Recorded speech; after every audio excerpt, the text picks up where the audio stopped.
This slow simmer is evidence that in one spot in the Imperial Valley, there's more than what meets the eye. Even from a slight distance, you can hear the gurgling of muddy water, also known as mud pots and mud volcanoes. It's a familiar sound to many local residents of the Imperial Valley, but to others, it's something they never knew existed. Located about 15 minutes northwest of Calipatria near the southwest shore of the Salton Sea, lies one of the most unique natural wonders in the United States. We, too, were curious about this geological phenomenon.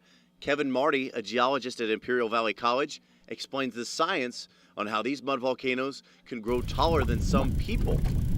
It's tied to, seismic and also volcanic activity. People were actually out here before and after the 2010 earthquake, the Easter Sunday one, and they noticed an increase in the gases that were emitted after the earthquake. Marty says because of the unique nature of the fault lines in this area, the Earth's crust does not push against each other, but pulls apart instead, bringing us nearer to the Earth's insides.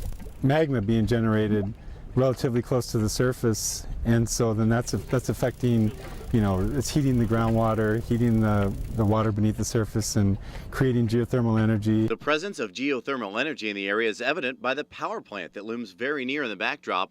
A different kind of smoke seeps out of the mud volcanoes, however, and is often accompanied by bubbles. Here you have the breakdown of the mud, the sediments, and then the CO2 rising. Marty says carbon dioxide emission was once so high that it was farmed for use in dry ice production. As this sediment continues to build and mud dries, the volcano grows in size. Marty likens it to lava flowing from a volcano and then cooling, just on a much smaller scale. How hot can this get? Well, measurements out here have ranged between, say, 98 degrees Fahrenheit to 155, 160 degrees. While some of these areas generate heat, many of the areas with standing water in them do not. While this may have the appearance of a jacuzzi, there's actually no heat involved in it at all. The bubbles that you see are merely carbon dioxide rushing from underground and forcing through the surface. Areas such as this one with steam coming from them obviously have heat, and that's coming from underground as well as the carbon dioxide. But this one is unpredictable. As you can see, it's already gotten me. You can't set your watch to it. It really pops up. It's not like Old Faithful whatsoever, but it is very interesting to watch, and I can actually feel it from under me. Even though we got pretty close to a few of these mud volcanoes, we did so with caution.